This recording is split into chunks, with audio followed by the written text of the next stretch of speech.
Video like जरूर कर लीजिए और ऐसे वीडियो लगातार फ्री में पाने के लिए चैनल को तुरंत सब्सक्राइब कर लीजिए और बेल आइकन को जरूर टैप कर लीजिए ताकि आगे भी सारे वीडियो आपको मिलते रहे। यूट्यूब में फॉलो करते हैं तो प्लीज ये वाला फ्री टेलीग्राम चैनल जरूर ज्वाइन कर लीजिएगा। सारे नोटिफिकेशन सारे अपडेट यहीं पे आते हैं, ध्यान रखिए। फ्रेंड्स, मेरा नाम है वैभव और आप लोग देख रहे हैं UPPSC best online coaching YouTube channel. दोस्तों, आज के इस वाले वीडियो में हम लोग नेक्स्ट वीडियो कवर अप करेंगे जिसमें कुछ इंपॉर्टेंट क्वेश्चंस हैं इंडियन हिस्ट्री के। सो ये जो हमारा पूरा सीरीज़ है जिसमें हम लोग तकरीबन 3000 से ज़्यादा क्वेश्चंस को यहाँ पर कवर अप करने वाले हैं।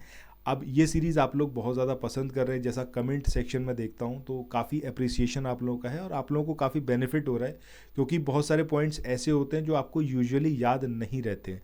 जिस टाइम आप वीडियो देख रहे हो उस टाइम तो आपको याद रहेगा, अदरवाइज़ जब वीडियो आप देख लोगे और 2, 4, 10 दिन हो जाएगा तब आप उसका अनुमान लगाना भी आपको मुश्किल हो जाएगा कि आंसर क्या सही हो सकता है।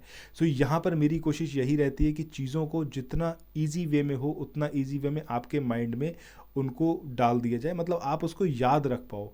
अगर सपोज आपने 1 महीने 2 महीने भी नहीं पढ़ा है, बट जब आप एग्जामिनेशन में बैठो उस मोमेंट पर आप कुछ ना कुछ वहाँ पर समझ पाओ कि हाँ क्या इसका आंसर हो सकता है। ठीक है, तो ये यहाँ पर कोशिश रहती है। आप लोगों का यहाँ पर जो रिस्पॉन्स आ रहा है उसके लिए थैंक यू सो मच।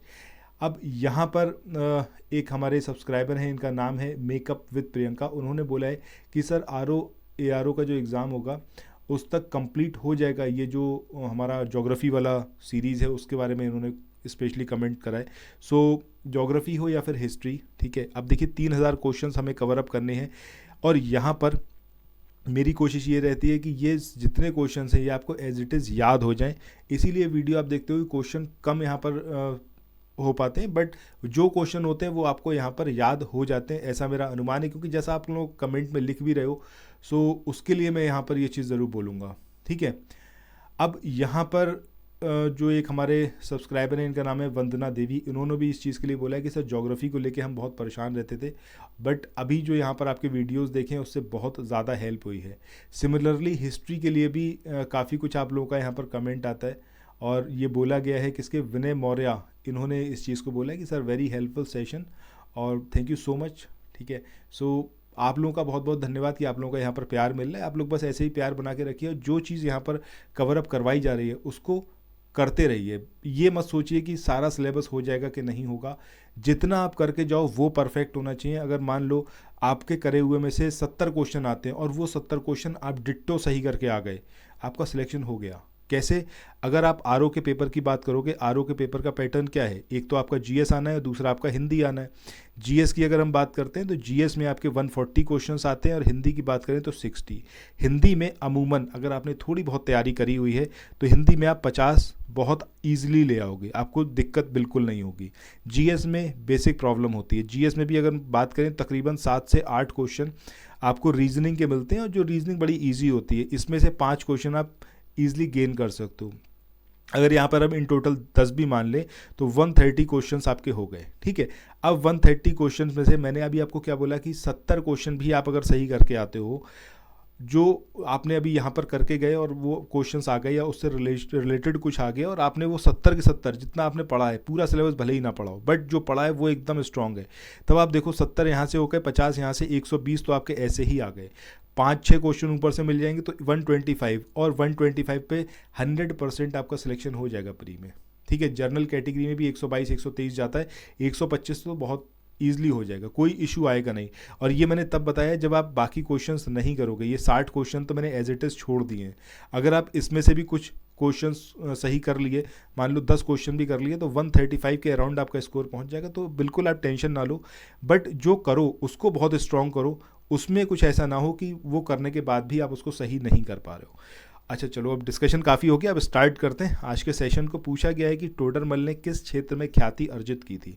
सो टोडरमल की अगर हम बात करते हैं तो अकबर के टाइम पर टोडरमल थे, अकबर के दरबार में इनके वित्त मंत्री थे, यानी कि फाइनेंस मिनिस्टर, ठीक है। अब इन्होंने एक व्यवस्था दी थी जो कि अब थी टोडरमल व्यवस्था के नाम से ये शुरू हुई थी, या फिर इसको बोला गया था टोडरमल बंदोबस्त, ठीक है। अब ये जो टोडरमल बंदोबस्त था ये आपका भू राजस्व यानी कि लैंड रेवेन्यू से रिलेटेड था। अब ये जो आपका भू राजस्व था, अब इसमें क्या था, इसमें ये था कि 10 साल का जो पैटर्न रहा है, जो क्रॉप्स थी, फसलें थी, उनका पैटर्न देखा गया कि कितना जो है 10 साल में कौन सी फसल जो है उसका कितना उत्पादन हुआ है और उस पर्टिकुलर ईयर में उसका मूल्य कितना था। मान लो अगर हम बात करें, अगर आज के सिनेरियो में बात कर लें, 2022 में गेहूं का मूल्य देख लिया कि गेहूं का मूल्य भाई मान लो 100 रुपये था। 2021 में इसका मूल्य देख लिया, मान लो 90 रुपये था। 2020 में ऐसे ही चलते चलते मतलब 10 साल का देखा किसी पर्टिकुलर क्रॉप का क्या मूल्य रहा है उस पर्टिकुलर ईयर में, उस सब का एवरेज निकाला और उस एवरेज का 1/3 यानी कि 1/3 जो है वो 1/3 राजस्व के रूप में वसूला गया था। यही थी आपकी टोडरमल बंदोबस्त। ठीक है, अब हम अकबर की बात करें तो अकबर के कौन से ईयर में, मतलब जब शासन करते करते कितने साल हो गए थे तब ये व्यवस्था जो है उसको लेके आया गया था। तो अकबर तकरीबन 24 साल अकबर जब शासन कर लिया था तब ये व्यवस्था जो है इसको डेवलप किया जा सका था। पूरा का पूरा इसके अंदर क्रेडिट किसको जाता है? टोडरमल को जाता है। तो आंसर हमारा क्या होगा? Option B.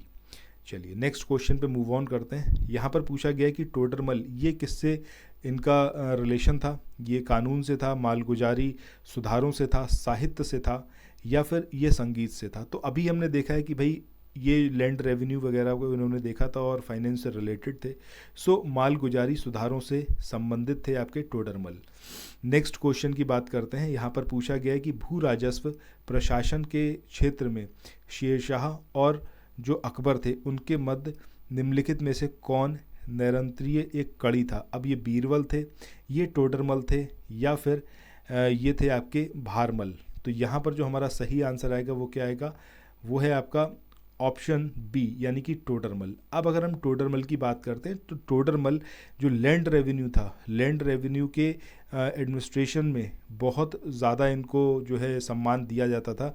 रीज़न बीइंग कि अकबर ने जो अपना एक आईने दहसाला था, इसको हम टोडरमल बंदोबस्त भी बोलते हैं। अच्छा, ये वाला पॉइंट रह गया था डिस्कस करना कि जो टोडरमल बंदोबस्त था इसको आईने दहसाला, दहसाला का मतलब 10 सालों का एवरेज, समझ रहे, उसको जो शुरुआत की गई थी। और ये जो पूरा सिस्टम था जो अभी हमने बात करी थी कि टोडरमल के द्वारा ही शुरू की थी। और टोडरमल को इसमें असिस्ट किसने करा था? टोडरमल को यहाँ पर असिस्ट किया गया था ख्वाजा शाह मंसूर के द्वारा। ठीक है, तो ये सारी पॉइंट आपको याद रखने हैं। इन्होंने यहाँ पर सपोर्ट किया था टोडरमल को इस व्यवस्था को डेवलप करने में, उनके सहायक के रूप में इन्होंने काम करा था। ठीक है, तो सही आंसर हमारा क्या आएगा? ऑप्शन बी यानी कि टोडरमल। सो नेक्स्ट क्वेश्चन की बात करें कि अकबर द्वारा अपनाई गई सुलह ए कुल की अवधारणा निम्नलिखित में से किस पर आधारित थी? राजनीतिक उदारता, धार्मिक सहनशीलता, उदारवादी सांस्कृतिक दृष्टिकोण या फिर उपरोक्त सभी? तो यहाँ पर जो हमारा आंसर आएगा वो क्या आएगा आपका? उपरोक्त सभी। ठीक है, अब यहाँ पर अगर हम बात करते हैं किसकी? सुलह कुल की, तो ये एक और नाम से भी इसको जाना जाता है, वो है आपका तौहीद ए इलाही। ठीक है, तो ये जो सुलह एक कुल है इसको तौहीद ए इलाही के नाम से भी जाना जाता है। और अकबर का मेन जो मानना था वो ये था कि जो है धर्म, तो धर्म को जो है इसमें सहनशील होना बेहद ज़रूरी है। और जो इस्लामिक सिद्धांत थे उसको अकबर ने छोड़ के इस पॉलिसी को अपनाया था सुलह एक कुल को। ठीक है, इसमें सभी धर्म जो है उनके बीच में एक सामंजस्य स्थापित करने के लिए इसको अकबर के द्वारा अपनाया गया था। ठीक है, अब इसमें राजनीतिक उदारता, धार्मिक सहनशीलता के साथ साथ उदारवादिक सांस्कृतिक दृष्टिकोण को भी शामिल किया गया था। तो ये सही आंसर क्या होगा हमारा? Option D. मूव ऑन करते हैं अगले क्वेश्चन पे। इसके बाद अगले क्वेश्चन की बात करें कि किस मुगल बादशाह के विरुद्ध जौनपुर से फतवा जारी हुआ था? अब ये हुमायूं थे, अकबर थे, शाहजहां थे या फिर औरंगजेब? तो ये आंसर हमारा क्या होगा? अकबर। अब अगर हम अकबर की बात कर रहे हैं तो इनके खिलाफ जो फतवा जारी करने वाला काजी था उस काजी का नाम क्या था? उसका नाम आपसे पूछा जा सकता है। नाम था आपका मुल्ला मोहम्मद यजदी। ठीक है, ये मुल्ला मोहम्मद यजदी जो थे इन्होंने फतवा जारी किया था और इसमें ये चीज़ बोली गई थी कि सभी मुसलमान जो हैं वो अकबर का विरोध करना स्टार्ट कर दें, विद्रोह कर दें अकबर के खिलाफ। चलिए आगे बढ़ते हैं नेक्स्ट क्वेश्चन पे। अगले क्वेश्चन की बात करें, यहाँ पर आपको एक स्टेटमेंट दे रखा है और एक उसका रीज़न दिया हुआ है। आपको बताना है कि कौन सा कोड जो है वो सही होगा। स्टेटमेंट है कि अकबर ने 1602 ईस्वी में फतेहपुर सीकरी में बुलंद दरवाज़ा बनवाया था। कारण क्या था कि यह निर्माण अकबर ने अपने पुत्र जहांगीर के जन्म की खुशी में बनवाया था। तो ये यहाँ पर जो रीज़न है ये गलत है, क्योंकि अकबर ने ये जो बुलंद दरवाज़ा बनवाया था ये गुजरात विजय के उपलक्ष्य में बनवाया था, ना कि जहांगीर के जन्म की खुशी में। तो ये तो यहाँ पर गलत है, बट स्टेटमेंट हमारा सही है। तो आंसर हमारा क्या होगा, जिसमें हमारा स्टेटमेंट ठीक है बट जो रीज़न है वो इनकरेक्ट है। सो लेट्स सी कि कोड क्या होगा।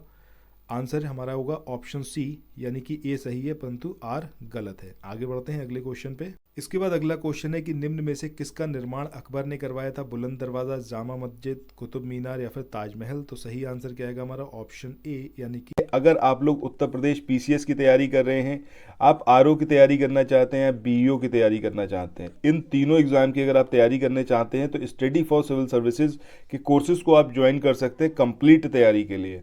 ये वन स्टॉप डेस्टिनेशन है, यहाँ पर आपको सब कुछ मिलेगा, जिसमें स्टडी मटेरियल रहेगा, टेस्ट सीरीज रहेंगी, पेड क्विज रहेंगी, सब कुछ आपको एक ही जगह पर मिलेगा। और ये सब कुछ सफिशिएंट होगा आपके एग्जाम को क्रैक करने के लिए, एग्जाम को निकालने के लिए। लेटेस्ट ग्रुप स्टार्ट हो चुके हैं और उन ग्रुप में आपको एडमिशन लेने के लिए सिंपली जो ये नंबर मैं आपकी स्क्रीन पर लिख रहा हूँ, इन नंबर्स पर आप कॉल कर सकते हैं। 8564880530 इस नंबर पर आप संपर्क कर सकते हैं। इसके अलावा 9696066089 इस नंबर पर कांटेक्ट कर सकते हैं, या फिर आप 7523864455 इन तीनों में से किसी भी नंबर पर कॉल करके आप हमसे संपर्क कर सकते हैं और ये लेटेस्ट ग्रुप जो है इसमें आप एडमिशन ले सकते हैं। इसके बाद अगले क्वेश्चन की बात करें। यहाँ पर पूछा गया है कि फतेहपुर सीकरी में बादशाह अकबर ने निर्मित करवाया था मोती महल, पंचमहल, रंग महल या फिर हीरा महल। तो सही आंसर ऑप्शन बी आएगा, यानी कि पंचमहल। अब अगर हम पंचमहल की बात करें तो ये किस शेप का है, पिरामिड की शेप का है ये, ठीक है। और इसका जो मतलब पूरा डिज़ाइन था वो किससे प्रेरित है, ये हो सकता है आपसे एग्जामिनेशन में पूछ लिया जाए। तो जो बौद्ध विहार होते थे, बौद्ध विहार, इनसे ये प्रेरित है, ठीक है। ये एग्जामिनेशन में पूछा जा सकता है। 5 इसमें महल हैं इन टोटल और 5 महलों का ये पूरा भवन है। चलिए आगे बढ़ते हैं नेक्स्ट क्वेश्चन पे। इसके बाद अगला क्वेश्चन है, इसमें पूछा गया है कि अकबर का मकबरा ये कहाँ पर लोकेटेड है। तो सही आंसर क्या आएगा हमारा, सिकंदरा। अब ये जो नाम है सिकंदरा, ये अपने आप में बता रहा है कि भाई इसको किसी ऐसे व्यक्ति ने बसाया होगा, मतलब ये जो सिकंदरा लोकेशन थी इसको किसी ऐसे व्यक्ति ने बसाया होगा जिसका नाम के अंदर सिकंदर होगा। तो आप बिल्कुल सही समझ रहे हैं, यहाँ पर हम बात कर रहे हैं सुल्तान सिकंदर लोदी की, ठीक है।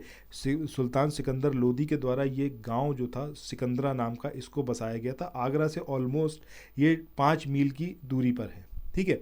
अब यहाँ पर एक चीज़ इंपॉर्टेंट है कि अकबर ने इसका नाम चेंज किया और उसका नाम क्या रखा गया, वहिश्ताबाद। ये भी आपसे पूछा जा सकता है कि ये जो सिकंदरा है इसका नाम अकबर ने क्या रखा था। तो अकबर ने इसका नाम रखा था वहिश्ताबाद। अब यहाँ पर अकबर की योजना थी कि जो है मकबरे को बनवाया जाए, लेकिन बाद में इसका जो काम था ये जहांगीर ने करवाया था और 1613 में 1613 में इसका जो काम है वो किसने करवाया था, जहांगीर ने करवाया था। इस पूरे मकबरे में 5 मंजिलें हैं, 5 फ्लोर हैं, ठीक है। कितने फ्लोर हैं, 5 फ्लोर हैं। वहिश्ताबाद इसका नाम रखा था अकबर ने। इसको बसाया किसने था, सुल्तान सिकंदर लोदी ने बसवाया था। और जो मकबरा था उसका निर्माण जो है वो जहांगीर ने करवाया 1613 में, ठीक है। और इसमें जो 5 मंजिलें हैं तो ऑब्वियसली बात है, पहली मंजिल कुछ इस तरीके की होगी, दूसरी थोड़ी छोटी होगी, तीसरी उससे छोटी, इस तरीके से यहाँ पर 5 मंजिलें हैं। और इसकी एक खासियत यह है कि इसमें गुंबद नहीं है। जैसे यूजुअली आप जो इस्लामिक आर्किटेक्चर देखेंगे तो उसमें एक कुछ इस तरीके का गुंबद ज़रूर होगा, बट इसके अंदर गुंबद नहीं है, ठीक है। चलो आगे बढ़ते हैं नेक्स्ट क्वेश्चन पे।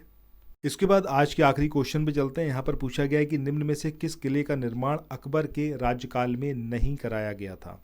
अब इसका सही आंसर क्या आएगा आपका, दिल्ली का लाल किला। इसको किसके द्वारा इसको बनवाया गया था, किसके शासनकाल में इसको बनवाया गया था, तो वो थे आपके कौन, शाहजहां। अब ये जो है काफ़ी कंफ्यूज करता है एग्जामिनेशन में, अगर आपने पढ़ा भी होता है मुझे लगता है तब भी कई सारे स्टूडेंट जो हैं वो इसमें कंफ्यूज हो जाते हैं कि क्या सही आंसर होगा। सो इसको बिल्कुल अच्छे से आप याद कर लो कि भैया जब हम लाल किले की बात कर रहे हैं तो आज की डेट में जो हमारे सबसे मतलब दुनिया के जिनको बॉस बोला जाता है, ठीक है, खुद को वो बॉस कहलवाना पसंद करते हैं, कुछ एरोगेंट टाइप के व्यक्ति हैं, कुछ भी हो जाए देश में, कहीं भी कुछ हो जाए, लेकिन वो अपने मन की ही बात करते हैं, ठीक है। तो बिल्कुल वो शाहजहाँ की तरह ही रिएक्ट करते हैं कि बस मैं तो शाहजहाँ हूँ, मुझे क्या, समझ रहे हैं। तो वो दिल्ली के लाल किले पे ही आपको हर बार मिलते हैं, ठीक है। और इस बार भी वो आएंगे अभी थोड़े दिन बाद, और उसके बाद एक बेहतरीन लंबी सी स्पीच होगी। तो मुझे लगता है कि अब जो है आप भूलोगे नहीं लाल किले के बारे में और शाहजहाँ के बारे में, ठीक है। बाकी अगर हम बात करें आगरा के किले की, इलाहाबाद के किले की और लाहौर के किले की, तो इन तीनों को जो है अकबर के द्वारा बनवाया गया था, ठीक है। अकबर के शासनकाल में इसको बनवाया गया था। चलिए, इसी के साथ आज के इस वाले सेशन को यहाँ पर एंड करते हैं। ये सेशन आपको कैसा लगा कमेंट सेक्शन में बताइएगा, और अगर आपको चैनल पसंद आया है, मेरे वीडियोज़ आपको पसंद आते हैं, तो चैनल को सब्सक्राइब करना, वीडियो को शेयर करना बिल्कुल मत भूलिएगा। Thank you so much.